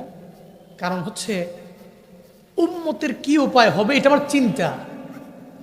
আমি তো আল্লাহর দরবারে চলে যাব, আমার ইতিম উম্মতগুলোর উপায় কি হবে? এরা নবীরে পাবেন, কোথায় বাংলাদেশ কোথায় মদিনা, এরপরেও এই দেশ থেকে মানুষগুলো মদিনায় যাওয়ার জন্য পাগল না? পাগল না? নবী আমার চোখের পানি ফালায় কান্না করে আর জানায়া দেয়, জিব্রাইল ভাই আমার, আমি কেন কান্না করি জানো? কান্না করার মানে হলো আমার এতিম উম্মতের চিন্তা আমার মাওলায় কি করলো। আগে আল্লাহ যা বলবে আমি শুনবো, এর উপরে আমি তোমারে পারমিশন দিয়ে দিব। আমার রুটাকে কবজ করতে পারবা কি পারবা না, এই ব্যাপারে আমি পারমিশন দিয়ে দিব। জিব্রাইল বলেন, নবী গো, তাহলে আমার আল্লাহর দরবারে আমি চলে যাব। ওই রবের দরবারে যাইয়া আগে দেখি আমার মাওলায় কি বলে। জিব্রাইল রওনা আল্লাহর দরবারে যায়, বলে, ও আল্লাহ, আপনার নবী তো রুটাকে কবজ করার জন্য অনুমতি দেয় না, পারমিশনও দেয় না। কি বলে আমার নবী? বলে আপনার নবী বলে আপনার এই বান্দাগুলোর কি উপায় হবে, মানে নবীর উম্মতের কি উপায় হবে, এই ব্যাপারে আগে জানবে, এর উপরে পারমিশন দিয়ে দিবে। আল্লাহ পাক সঙ্গে সঙ্গে জিব্রাইলে বলে, ও জিব্রাইল, আমার নবীর দরবারে যাও আর আমার নবীরে গিয়া জানায়া দাও আমার নবীর উম্মতের কি উপায় হবে। এই ব্যাপারে আমার নবীর চিন্তা করার কোনো দরকার নাই। দুনিয়ার কারো কাছে আমি আল্লাহ জিম্মাদারির দায়িত্ব দিলাম না, আমার নবীর উম্মতের জিম্মাদারির দায়িত্ব আমি আল্লাহ নিজেই নিয়ে নিলাম। আল্লাহ পাক বলেন, নবী দুনিয়ার সব মানুষেরা ভুইলা যাইতে পারলেও আমি আল্লাহ ভুলি না। দুনিয়ার কোন নবীর কাছ থেকে পারমিশনও নেওয়া হয় নাই পয়গম্বর, বরং আপনার দরবারে আমি আল্লাহ ইসরাইলে পাঠাইলাম পারমিশন নেওয়ার জন্য, অনুমতি দিলেন। এরপরে নবীকে রূহ কবজ করার জন্য মালাকুল মউত নবীর দরবারে আসলেন। আল্লাহ পাক বলে, ও পয়গম্বর, সব মানুষ ছেড়ে যেতে পারলেও আপনার রব আপনারে ভুলে যেতে পারে না। এরপরে আল্লাহ পাক নবীরে জানায়া দিলেন, ওয়ালাল আখিরাতু খায়রুল লাকা মিনাল উলা। আল্লাহ পাক জানায়া দিলেন, নবী আপনার শুরুর জীবন থেকে শেষের জীবনটা আপনার জন্য আরো অধিকতর কল্যাণকর হয়ে যাবে। নবী চিন্তা করবেন না, এখন যদি একটু দুঃখের সময় পার করা লাগে, কিন্তু এই দুঃখের সময়ের পরে আমি আল্লাহ আপনার জন্য শুরুটাকে রাখলাম, কারণ শুরুর জীবনের চাইতে শেষের জীবনটা আমার মাওলা আরো অনেক পরিমাণে কল্যাণকর বানাবে, আপনার জন্য আরো অনেক পরিমাণে সুখকর বানায় দিবে। স্বাভাবিক দুনিয়ার নিয়ম হলো, একজনে কোম্পানির ভিতরে মাত্র ঢুকলো, মাত্র ঢুকার পরে তো কোম্পানির এমডির সাথে সম্পর্ক ভালো না, মানে তারে স্নেহ করে না, ডাকও দেয় না, মায়াও করে না, মমতাও দেখায় না। 4 বছর হয়ে গেল, 5 বছর 6 বছর যখন হয়ে গেল, এখন কোম্পানির এমডির সাথে একটা সুসম্পর্ক ওই বান্দার হয়ে যায়, যদিও লেবার, এরপরেও ডাইকে আইনা সুন্দর করে অফিসের মধ্যে খাওয়ায়, এরপরেও স্নেহ করে, মায়া করে, মমতা করে। এর মানে বোঝা গেল লাইগা থাকলে দুঃখের পরে অবশ্যই সফলতার দ্বার প্রান্তে যাওয়া যাবে। একটু কাটা পার হইয়া এরপরে সফলতার দুয়ারের মধ্যে পৌঁছা যাবে। এর মানে বুঝাতে চাইলেন আমার মাওলা আমার নবীরে জানায়া দিলেন, নবী মাক্কি লাইফে যদিও মানুষগুলো আপনার কথা শুনে না, এমন একটা সময় আসবে এই মানুষগুলো সব আপনার হাতে কালেমা পড়ে মুসলমান হয়ে যাবে। শুধু তাই না রে বাবা, আল্লাহ পাক পরের আয়াতে আমার নবীরে জানায়া দিলেন, ওয়ালা সাউফা ইউতিকা রাব্বুকা ফাতারদা। আল্লাহ পাক আপনারে এমন কিছু দিয়া দিবে যেগুলো পেয়ে আপনি রাজি হয়ে যাবেন, সন্তুষ্ট হয়ে যাবেন। আল্লাহ আপনার এমন কিছু দিয়া দিবে যেগুলো পাইয়ে আপনি এত পরিমাণে রাজি হবেন, আপনার পুরো চেহারার মধ্যে হাসি ফুটে আসবে। আমার পয়গাম্বর তায়েফে গেলেন কালেমার দাওয়াত দেওয়ার জন্য, এমন কোনো মানুষ নাই জানে না। ওই তায়েফে যাওয়ার পরে নবী যখন এদেরকে বললেন, এই তায়েফের মানুষেরা তোমরা কালেমা পড়ে একটু মুসলমান হয়ে যাও, যদি পড়তে পারো লা ইলাহা ইল্লাল্লাহ, আল্লাহ ছাড়া দুনিয়াতে কোনো ইলাহ নাই, দুনিয়াতে কোনো মাহবুব নাই, দুনিয়াতে ইবাদত পাওয়ার যোগ্য কেউ নাই। নবী দাওয়াত দেয়, কিন্তু এরা নবীর কথা শোনার পরে নবীর দাওয়াত মেনে নেয় না। আর মানে না তো দূরের ব্যাপার, আবার নবীকে মারার জন্য বিভিন্ন সময় ফোন দিয়ে আটে। যেই লোকটা আমাদের মূর্তি পূজার বিরুদ্ধে কথা বলে, সে শুধু একত্ববাদের স্লোগান তার জবান দিয়া বারবার দেয়। এমনকি ওই তায়েফের ছোট ছোট বাচ্চারা আমার নবীকে মারার জন্য বারবার ফোন দিয়ে আটে। আমার নবীকে মারার জন্য পাথরগুলো নিক্ষেপ করে নবীকে রক্তাক্ত পর্যন্ত করে দেয়। ফজরের নামাজ যখন হয়ে যায়, নবী আমার ফজরের নামাজে তিলাওয়াত করে। নামাজ শেষ করার পরে রাহমাতুল লিল আলামিন ওই জায়গার মধ্যে বসা, নবী বসে কোরআন তিলাওয়াত করে। আমার রাহমাতুল লিল আলামিন তিলাওয়াত করার অবস্থায় মনটা হঠাৎ করে খারাপ হয়ে গেল। নবীর মনটা কেন খারাপ হইল আমার মাওলার তো বুঝার বাকি নাই। নবীর মনটা এজন্য খারাপ, এত দূর থেকে এত দূরে আসলাম এদেরকে দাওয়াত দেওয়ার জন্য, একজনও কালেমা পড়ে মুসলমান হলো না। আমি দাওয়াত দিলাম কিন্তু কালেমা পড়ে এদেরকে মুসলমান বানাইতে পারলাম না। নবীর মনটা যখন খারাপ, আমার মাওলা বলে, জিবরাইল আমার নবীর দরবারে যাও, নবী যাতে মনটাকে খারাপ না করে। নবী যেখানে মন খারাপ করে আমি আল্লাহ তো নবীর ওই কান্নাটা সহ্য করতে পারি না। ও জিবরাইল আমার নবীর দরবারে যাইও, আর নবীরে গিয়া জানায়া দিও আমার নবী যে ওই জায়গায় কোরআন তিলাওয়াত করার জন্য বসে রইল। নবীর তিলাওয়াত শুনে যদিও কোনো মানুষ কালেমা পড়ে মুসলমান হয় নাই, তায়েফের ময়দানে নবীর তিলাওয়াত শুনে নবীর পেছনে একদল জিন কালেমা পড়ে মুসলমান হয়ে গেছে। যদিও কোনো মানুষ কালেমা পড়ে মুসলমান হয় নাই, জিনেরা আমার নবীর সাথে ওই জায়গায় নবীর তিলাওয়াত শোনার পরে কালেমা পড়ে মুসলমান হয়ে গেল। আমার নবীরে গিয়া জানায়া দাও, আমার নবীরে গিয়া বলে দাও, নবী যাতে চিন্তা না করে, নবী যাতে টেনশন না করে। আল্লাহ পাক নবীর মাধ্যমে অনেকগুলা জিনের পর্যন্ত কালেমার পথে আনলো, ইসলামের জন্য এদের কবুল কইরা নিল। ও আল্লাহর বান্দারা, আল্লাহ পাক নবীরে জানায়া দেয়, পয়গম্বর আপনি যেই জায়গায় একটু কান্না করবেন, আমি আল্লাহ আপনার কান্নাটাকে সহ্য করতে পারবো না গো নবী আমার। শুধু তাই না রে বাবা, আল্লাহ নবীরে জানায় দেয়, পয়গম্বর আমি আল্লাহ কি আপনাকে এতিম অবস্থায় পাই নাই, ওই এতিম থেকে আমি মাওলা আপনার দামটাকে কি বাড়ায়া দেই নাই, আপনার সম্মানটাকে কি আমি মাওলা বাড়ায়া দিলাম না। আলাম ইয়াজিদকা ইয়াতীমান ফাআওয়া। আল্লাহ পাক প্রশ্ন করে নবীকে বলছেন, আলাম ইয়াজিদকা ইয়াতীমান ফাআওয়া, আমি কি আপনাকে এতিম অবস্থায় পাই নাই, আর ওই এতিম অবস্থা থেকে আপনার সম্মানটাকে কি আমি আল্লাহ বুলন্দ করি নাই। নবী ছিলেন এতিম। কেমন এতিম? সাধারণ দুনিয়ার এতিমের মতো নয়, নবীর মতো এতিম এ পৃথিবীতে কেউ নাই। এমন এতিম দুনিয়াতে আসার পরে যিনি বাবার আদর কি এটা বুঝেই নাই, পায় নাই। দুনিয়াতে আসার পরে বাবারা সন্তানদেরকে যে মায়া করে, স্নেহ করে, মমতা দেখায়, এরপরে কপালে নাকে গালে চুমু খায়। নবীর জিন্দেগিতে নবী দুনিয়াতে আসার পরে বাবার আদর পাইছে? বলেন বলেন, পাইছে? পায় না।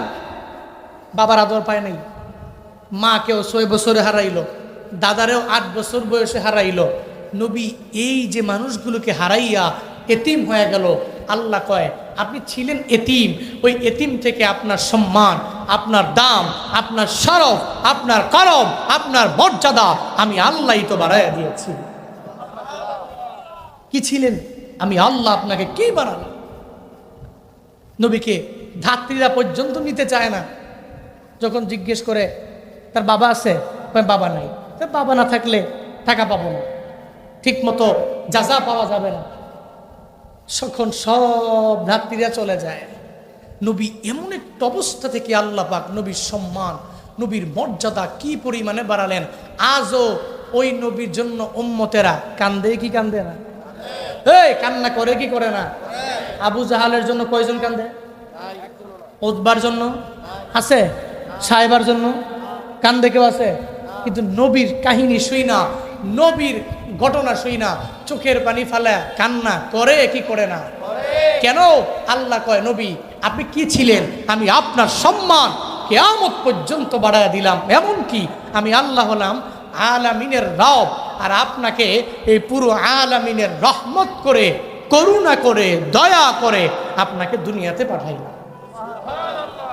পুরো জগতের রবকে, আর এই পুরো জগতের জন্য রহমত। সুবহানাল্লাহ পড়বেন না? আরো জোরে পড়বেন না? ওই নবীর রওজায় যেতে চান কারা কারা? ওই নবীর রওজায় গিয়ে সশরীরে সালাম দিবেন কারা কারা? দুটা হাত তুলে আল্লাহকে দেখা, আল্লাহ জীবনে একবার হলেও এই মানুষগুলোকে তুমি মক্কা মদিনার মেহমান বানায়ো। নবীর রওজার সামনে গিয়ে সশরীরে সালাম দেওয়ার মতো তৌফিক দিও। সকলেই পড়ি আমিন। আর একটু চিল্লে পড়েন আমিন। একটু মন থেকে পড়েন আল্লাহুম্মা আমিন। মনে বড় আশা ছিল যাব মদিনায়, মনে বড় আশা ছিল যাব মদিনায়। এই আশেকেরা একটু পড়েন না। মনে বড় আশা ছিল সালাম আমি করব গিয়ে, সালাম আমি করব গিয়ে নবীর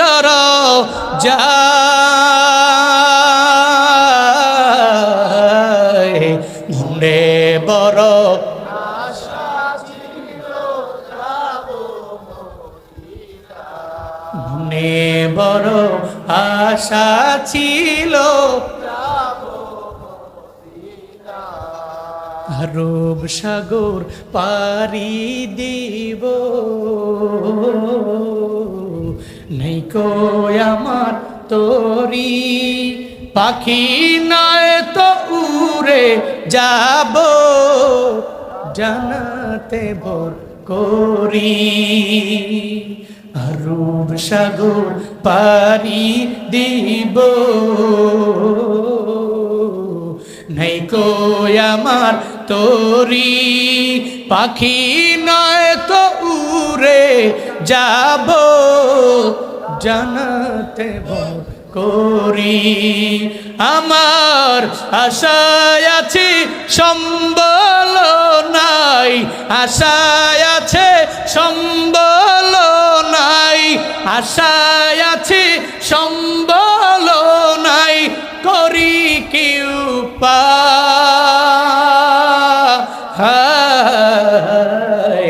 মনে বড় আশা ছিল যাব মদিনায়, মনে বড় আশা ছিল যাব মদিনায়। সবাই মনে বড় আশা ছিল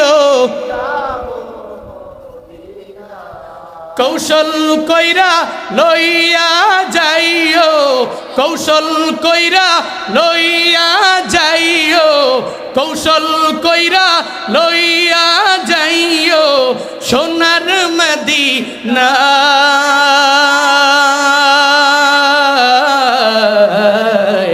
মনে বড় আশা ছিল যাব মদিনায়, মনে বড় আশা আছে, মনে বড় আশা ছিল। আল্লাহ জীবনে একবার হলেও প্রত্যেকটা ভাইকে তুমি মদিনার মেহমান বানাও, পড়ে না আমিন।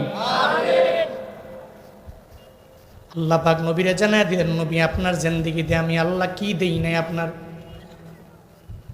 আপনার আচরণ এত সুন্দর বানায় দিলাম, যেই আচরণের কাছেও মানুষগুলো বড় দুর্বল হয়ে গেল। পৃথিবী যত লিডার দেখেছ, সব লিডারের সামনে গেলে নেতৃত্ব অনুযায়ী পাওয়ার দেখায়, শক্তি ঘাটাইতে চায় না তারা। আল্লাহ কয় আমার নবীরে আমি আল্লাহ এমন একটা মন দিয়া দিলাম রে, এমন একটা আচরণের অধিকারী বানালাম, যে আচরণের কাছে সবাই বড় দুর্বল হয়ে গেল। ইহুদি পর্যন্ত আমার নবীরে থাপ্পড় দেয়। আমার নবী জানায়া দেয়, ইহুদি রে তোর হাতে ব্যথা পাইছুনি আমারে জানাও। ও সোনার গায়ের মুসলমানেরা, মনোযোগের একটু কান লাগায় শুনো রে বাবা। আল্লাহ কয় নবীর আচরণটাকে আপনার আচরণটাকে আমি আল্লাহ এত পরিমাণে সুন্দর আমি আল্লাহ বানায়া দিলাম, আপনার ব্যবহারটারে এত সুন্দর বানালাম, যার কারণে কাফেরেরা পর্যন্ত আপনার দরবারে আসলো, আপনার হাতে কালেমা পড়ে মুসলমান হয়ে গেল। নবীর ঘরের মধ্যে খাবার নাই, প্রায় 7 দিন হয়ে গেল। ওদিকে হাসান হুসাইনের ঘরের মধ্যে খাবার নাই। যখন আমার নবী শুনতে পায় নাতিরা খাবার পায় না, নবীর মনটা খারাপ হয়ে গেল। নাতিদের পেটের মধ্যে খাবার দেওয়া লাগবে, এরা দৌড়াইয়া নবীর দরবারে আসে, জানে নানার কাছে গেলে খাবার পাওয়া যাবে, এই চিন্তা নিয়ে নানার দরবারে যায়। আমার নবীর পেটে তো খাবার নয়, নবী কেমনে নাতিদেরকে খাবার খাওয়াবে? নবী চিন্তা করলো একজন ইহুদের বাড়িতে আমি নবী যাব, এরপরে যে এদের বাড়িতে কাজ করার মাধ্যমে কিছু উপঢৌকন পাবো, এরপরে এগুলা নিয়ে আসবো, আমার নাতিদের জবানের মধ্যে মুখের মধ্যে আমি দিয়ে দিব। নবী ইহুদির বাড়িতে কাজ করার জন্য যখন রওনা হয়ে যায়, এক ধনী ইহুদির বাড়িতে যায় বলে, হ্যাঁ ইহুদি তোমার বাড়ির মধ্যে কাজ আসেনি, আমায় দাও, তুমি যদি আমার কাজ দাও আমি কাজ করব। ইহুদি বলে, আপনারে দেখলে তো মনে হয় ভালো মানুষ এবং সম্ভ্রান্ত পরিবারের মানুষ, দেখলে মনে হয় এত সুন্দর মানুষ, আমার বাড়িতে কাজ করার জন্য কেন আসলা? হ্যাঁ তোমাকে আমার বাড়িতে কাজের জন্য রাখতে পারি না, তোমার চেহারায় বলে না তুমি মানুষের বাড়িতে কাজের জন্য যাও। মজা আমার সাথে কইরো না, আগে পরিচয় দাও, এরপরে কাজের জন্য তোমারে নিয়ে নিব। নবী আমার ডেকে বলে, হ্যাঁ ইহুদি পরিচয় দিব না, কি কাজ আছে আগে আমায় দাও, এরপরে আমি কাজ করব, তোমার পরিচয় দেওয়ার সময় আমার নাই। আমার নাতিরা কান্দে রে, আমি নানার দরবারে আসি, আমার নাতিদের পেটের মধ্যে খাবার দেওয়া লাগবে, তোমার বাড়িতে কাজ আছে নি, আমি আগে আমায় বলো না। ইহুদি কয়, দাঁড়াও, একটা কাজ আছে, এই কাজটা করতে পারলে উপঢৌকন দেওয়া যাবে।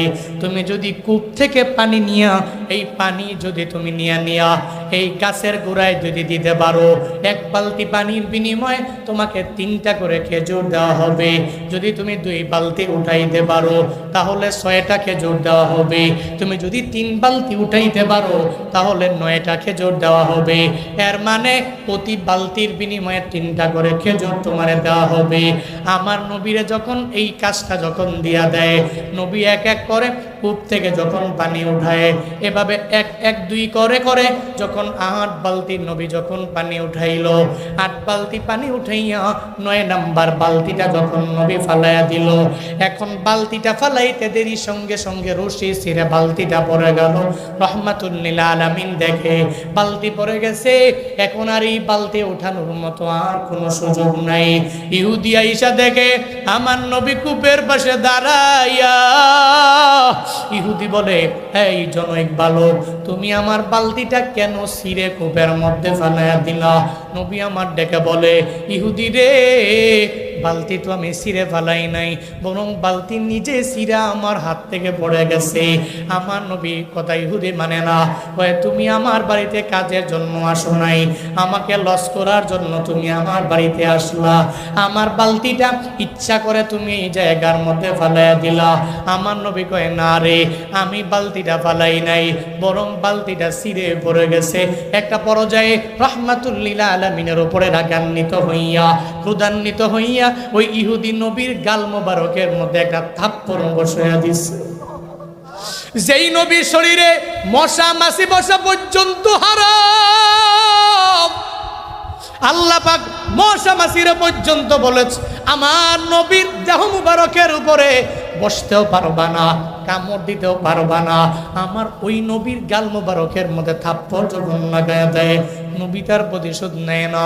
নবী সঙ্গে সঙ্গে বলে, ইহুদি রে, আমি 3 দিনের না খাওয়া, আমার গালে গুস্তগুলা পর্যন্ত শুকায়া গেছে রে, তুই যে আমার গালের মধ্যে থাপ্পড় লাগাইয়া দিলাম, তোর হাতে ব্যথা পাইছুনি, আগে আমারে জানা,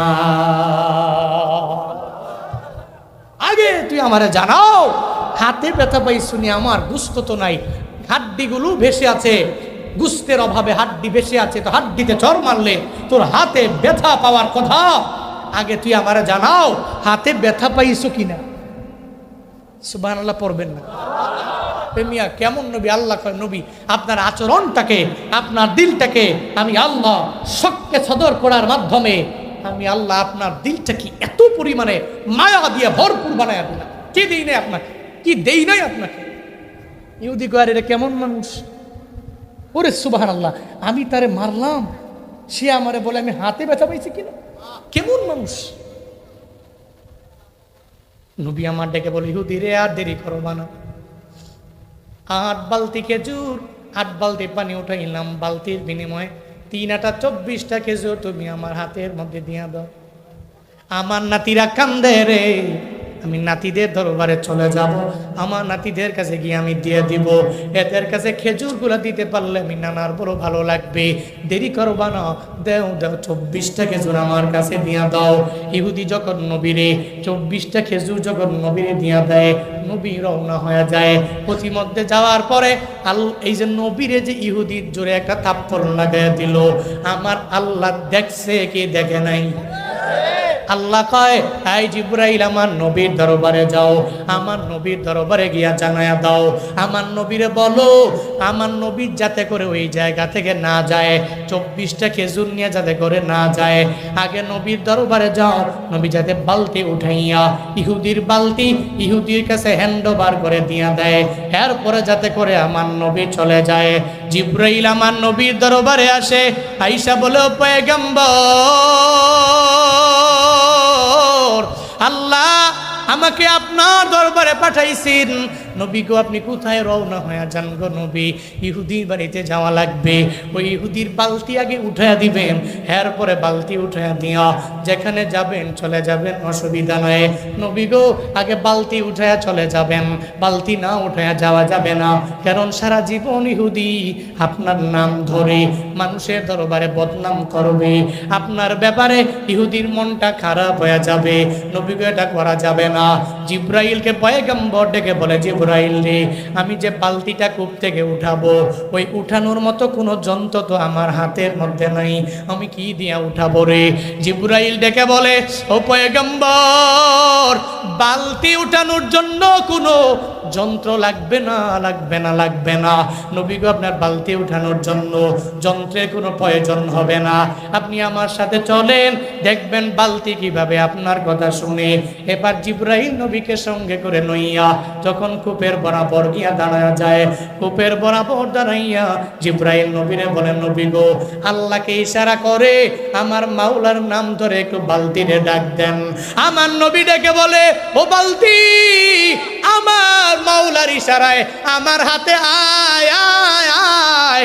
সঙ্গে সঙ্গে এই কথা বলতে দেরি, বালতি আমার নবীর হাতের মধ্যে আসতে বিন্দু মাত্র পরিমাণ দেরি নাই। ইহুদি কয় এই লোকটা কেমন রে, কোনো যন্ত্র লাগে নাই। আবার আমার বাড়ি আসলো, এই বালতিটা উঠাইয়া আমার হাতের মধ্যে দিয়া দিল। ইহুদি কয় এই তুমি কে, তোমার পরিচয় আমারে দাও। নবীকে আমি পরিচয় দিব না। বালতি ধরো, তোমার বালতি আমি ফালাইয়া দিয়েছিলাম, এই বালতি আমি তোমার হাতের মধ্যে দিয়ে দিলাম। তোমার বালতি, তোমার হক আমি তোমার হাতের মধ্যে দিলাম। এবার নবীর কথা বালতি কেমনে শুনে রে, বালতি কেমনে নবীর কথা শুনে? বালতি তো কথাও বুঝে না, কথাও বলতে পারে না। ওই বালতির তো কানও নাই, ওই বালতির তো শুনতেও পারে না, বলতেও পারে না। নবী ডাকলো, কেমনে শুনলো নবী? বালতি হাতের মধ্যে নবী কেমনে আসলো? অটোমেটিক মনের মধ্যে প্রশ্ন জাগতে পারে রে বাবা। প্রশ্ন যদি জেগে যায় তাহলে আমি তোমাদেরকে বলি, বালতি যদি নবীর কথা শুনতে না পারে, উস্তুনে হান্নানা একটা মৃত খেজুর গাছ আমার নবীর জন্য কেন কান্না করতে পারে? কেমনে কান্না করে? আমার নবীর ভাষা মৃত খেজুর গাছও কেমনে বুঝে? রহমাতুল্লিল আলামিনের মসজিদে নববীর মিম্বার যখন পর্যন্ত হয় নাই, আমার নবী উস্তুনে হান্নানা একটা মৃত খেজুর গাছ, ওই খেজুর গাছের দিকে নবী ঢেলান দিয়া দিয়া দিয়া দিয়া নবী বয়ান দিত। নবী ওই সময় ওই জায়গায় দাঁড়ায়া, এরপরে উস্তুনে হান্নানার দিকে ঢেলান দিয়া নবী আমার যখন বয়ান দিত, ওই সময় উস্তুনে হান্নানা আমার নবীর দেহ মোবারক পাইয়া নিজের জীবনটারে অনেক ধন্য মনে করত। মসজিদে নববীর মিম্বার যখন হয়ে গেল, মিম্বারটা হওয়ার পরে নবী মিম্বারের মধ্যে দাঁড়ায় গেলেন। আজকে উস্তুনে হান্নানার কাছে নবী যায় না, নবী মিম্বারে দাঁড়ায় যখন খুতবা দিবে, এমন একটা হালাতে দেখে কে যেন হাউমাউ করে করে গুনগুনে গুনগুনে গুনগুনে চোখের পানি ফেলায় কান্না করবে। নবী আমার ডেকে বলে, ও সাহাবায়ে কেরাম, এখানে কে এমন আছো? কে আমি নবীরে দেখার পরেও কান্না করো তোমরা? সাহাবায়ে কেরাম ডেকে বলে, পয়গম্বর আমরা তো কেউ কান্না করি না, আপনি সঙ্গে থাকলে আমাদের আর কিছু লাগবে না। ও নবী গো, আমরা কেউ কান্না করতে রাজি না, পারিও না, কারণ আপনি তো আছেন। আপনার চেহারা দেখলে মনের সমস্ত দুঃখগুলো আমাদের লাঘব হয়ে যায়। সাহাবীরা কান্দে না, তাহলে নবীকে যেন কান্না করে জানি না। নবী বলে, সাহাবীরা রে, আমার আর বুঝতে বাকি নাই। একটা মৃত খেজুর গাছ আছে যার নাম হলো উস্তুনে হান্নানা। ওই উস্তুনে হান্নানা আমি নবীর বিরহের বেদনায় মনে হয় চোখের পানি ফেলে কান্না করি। নবী আমার ডেকে বলে, ও উস্তুনে হান্নানা, আমি নবী মিম্বারের মধ্যে খুতবা দেওয়ার জন্য দাঁড়ালাম, তুমি কেন চোখের পানি ফালায়া ফালায়া কান্না করো? উস্তুনে হান্নানা রহমাতুল্লিল আলামিন বলে, ও পয়গম্বর আমার জীবনটা তো আপনার দেহ মুবারক লাইগা বড় ধন্য হয়ে গেল। আমি আপনাকে আমার দেহর মধ্যে পাইয়া আমার জীবনটাকে বড় ধন্য করেছি। আমার দেহের মধ্যে আমার নবী লাগছে, আমার জীবন বড় ধন্য হয়ে গেছে। নবী গো আজকে কেমন জানি হয়ে গেল। আজকে তো আপনি আমার কাছে আসেন না, আপনি মিম্বারের মধ্যে দাঁড়ায় গেলেন। মিম্বারের মধ্যে দাঁড়ায় এরপরে আপনি খুতবা দেওয়ার জন্য রেডি হয়ে গেলেন। নবী গো আপনারে আমি পাই না, এর কারণে আমি চোখের পানি ফেলে ফেলে কান্না করি। নবী গো উস্তুনে হান্নানা, এখন তো মিম্বারের মধ্যে দাঁড়ায় খুতবা দিয়ে দিব, তবে আমি তোমার জন্য দোয়া করে দিব। প্রথম নাম্বার দোয়া, আমি আল্লাহর কাছে তোমার জন্য দোয়া করি, আল্লাহ পাক যাতে করে তোমারে জীবিত বানায়া দেয়, আল্লাহ যাতে করে তুমি মৃত যাতে জীবিত বানায়া দেয়, এই দোয়াটা তুমি গ্রহণ করে নাও। উস্তুনে হান্নানা কয়, নবী আমার এই দোয়াটার কোনো প্রয়োজন নাই, তাহলে কি দোয়া লাগবে রে? নবী আমার জানায়া দেয়, উস্তুনে হান্নানা আমি তোমার জন্য দোয়া করে দেই, আল্লাহ পাক যাতে করে কিয়ামত পর্যন্ত তোমার হায়াতটাকে বাড়ায়া দেয়। এরপরে উস্তুনে হান্নানা বলে, নবী গো আমার এই দোয়াও লাগবে না, এই দোয়া আমার প্রয়োজন নাই গো নবী। নবী আমার ডেকে বলে, ও উস্তুনে হান্নানা কি তোমার দোয়া লাগবে আমায় বলো না। উস্তুনে হান্নানা বলে, নবী আরো কিছু দোয়া আমার জন্য করে দেন। এরপরে নবী আবার দোয়া করে, উস্তুনে হান্নানা রে আমি তোমার জন্য আমার মাওলার দরবারে দোয়া করে দিলাম, আল্লাহ পাক যাতে করে তোমার পুরো দেহের মধ্যে এত পরিমাণে খেজুর দিয়া দেয়, যেই খেজুর 12 মাস ধরবে, কোনো মাসে বন্ধ হবে না, কোনো দিনে বন্ধ হবে না, একটানা কিয়ামত পর্যন্ত তোমার দেহের মধ্যে খেজুর থাকবে। এই দোয়াটা আমি তোমার জন্য করে দিব। ওস্তনে হান্নানা আমার নবীরে জানায়া দেয়, নবী গো আমার লাগবে না, এই দোয়া আমার প্রয়োজন নাই। তাহলে কি দোয়া লাগবে? আর একটা দোয়া আমি তোর জন্য করে না, তোর দেহের মধ্যে এত পরিমাণে খেজুর হয়ে যাবে, এই খেজুরগুলা যদি একটানা পৃথিবীর সব মানুষগুলা যদি খায়, এরপরেও তোর গাছ থেকে খেজুরের সংখ্যা কমবে না, শুধু খেজুর বাড়বেই বাড়বেই বাড়বেই বাড়বে। নবী যখন এই 4টা দোয়া ওস্তনে হান্নানার জন্য করে, ওস্তনে হান্নানা বলে, ও পয়গম্বর না না, এই 4টা দোয়ার একটা দোয়া আমি গ্রহণ করতে পারি না গো নবী, এই 4টা দোয়ার একটা দোয়া আমি ওস্তনে হান্নানার জন্য প্রয়োজন নাই। তাহলে কি দোয়া লাগবে রে? ওস্তনে হান্নানা নবীরে জানায়া দেয়, নবী আমার এই দুনিয়া একদিন শেষ হয়ে যাবে, ফানা ফানা হয়ে যাবে, দুনিয়ায় আপনিও থাকবেন না, আমিও থাকবো না গো নবী আমার। হাসরের ময়দানে কেউ কেউ জান্নাতে যাবে, কেউ কেউ জাহান্নামে যাবে। ও পয়গম্বর আল্লাহর কাছে দোয়া কইরা দিন, আল্লাহ পাক যাতে করে দুনিয়াতে আমার হায়াত যাতে আর বাড়ায়া না দেয়, আমার হায়াত লাগবে না, আমার খেজুর লাগবে না, আমার দেহটা সুন্দর হবে, নবী গো আমার এটা এমন লাগবে না। হাসরের ময়দানে আল্লাহ পাক যখন আপনারে মায়া করে বলবে, ও পয়গম্বর জান্নাতে যান, ওই সময়ে নবী আপনার হাতের ছোঁয়া পায়া পায়া আপনি যেই জান্নাতের মধ্যে থাকবেন, ওই জান্নাতের মধ্যে আমি উস্তুনে হান্নানাও থাকবো। ওই জায়গায় আমি থাইকা আপনাকে দেইখা আমার জীবনটারে নবী আমি ধন্য করে আনিব। আপনাকে দেইখা দেইখা আমার জীবন বড় ধন্য হয়ে যাবে। আখিরাত তো বাকি থাকবে, ওই সময় বছরের পর বছরের পর বছর, যুগের পরে যুগের পরে যুগ, নবী আমি আপনারে দেখব। আমার দুনিয়াবি লাইনের এই দোয়ার কোনো প্রয়োজন নাই। আমার নবী কয়, ও সাহাবীরা, ওস্তনে হান্নানাকে দুনিয়াতে রাইখা আল্লাহ নাই, আমি আল্লাহর কাছে দোয়া কইরা দিলাম, ওস্তনে হান্নানা হাসরের ময়দানে জান্নাতে, যেই জান্নাতে আমি থাকব, ওই জান্নাতের মধ্যে ওস্তনে হান্নানা থাকবে রে, আমি তার জন্য আমি মাওলার দরবারে দোয়া কইরা দিলাম। ও সাহাবীরা, ওস্তনে হান্নানাকে দাফন করে দাও। উমরা করার জন্য যারা যাও, ওস্তনে হান্নানাকে যদি সামনে রাখিয়া, আমার রবের বাইতুল্লাহকে যদি সামনে রাখিয়া, যদি তুমি 2 রাকাত নামাজ যদি আদায় করে নিতে পারো রে বাবা, ওই উস্তনে হান্নানা আমার নবীর পাগল হওয়ার কারণে আল্লাহ পাক উস্তনে হান্নানারে এত পরিমাণে দামি বানায়া দিছে। ওই উস্তনে হান্নানাকে সামনে রাখা যদি কেউ যদি 2 রাকাত নফল নামাজ পড়ে, আমার মাওলা তার জিন্দেগি সব সগীরা গুনাহগুলোকে মাফ করে দিবে। উস্তনে হান্নানার দোয়া কবুল হয়ে গেল। উস্তনে হান্নানার দোয়া করলো, নবী একটু দোয়া করে দেন হাসরের ময়দানে, যাতে করে জান্নাতে আপনার সঙ্গে একসাথে থাকতে পারি। উস্তনে হান্নানা মৃত হওয়ার পরেও আমার নবীর কথা বুঝে নবীর সাথে কথা বলে, তাহলে বালতি আমার নবীর কথা শুনতে পারে না? পারে না? আল্লাহ কয়, নবী হে, আলাম ইয়াজিদকা ইয়াতীমান ফাআওয়া ওয়া ওয়াজাদাকা দাল্লান ফাহাদা আপনি কি ছিলেন, আমি আল্লাহ আপনাকে কি বানালাম। এখন থেকে জীবনে কোনোদিন কোন এতিমকে ধমক দিবেন না। ও আম্মা সাইলা ফালা তানহার, কোন সাইলকে ভিখারিকে ধমক দিয়ে তাড়াইয়া দিবেন না। ও আম্মা বিনিআমাতি রাব্বিকা ফাহাদ্দিস, আপনার রবের সমস্ত নিয়ামতের কথা আপনি মানুষের কাছে বর্ণনা করেন, মানুষকে জানিয়ে দেন। আজকের এই মাহফিল থেকে সূরা দুহা থেকে শিক্ষা হলো, জীবন চলার পথে বিপদ আসবে, মুসিবত আসবে, চিন্তা নাই, ইন্না মাআল উসরি ইউসরা, নিশ্চয়ই দুঃখের পরেই সুখ।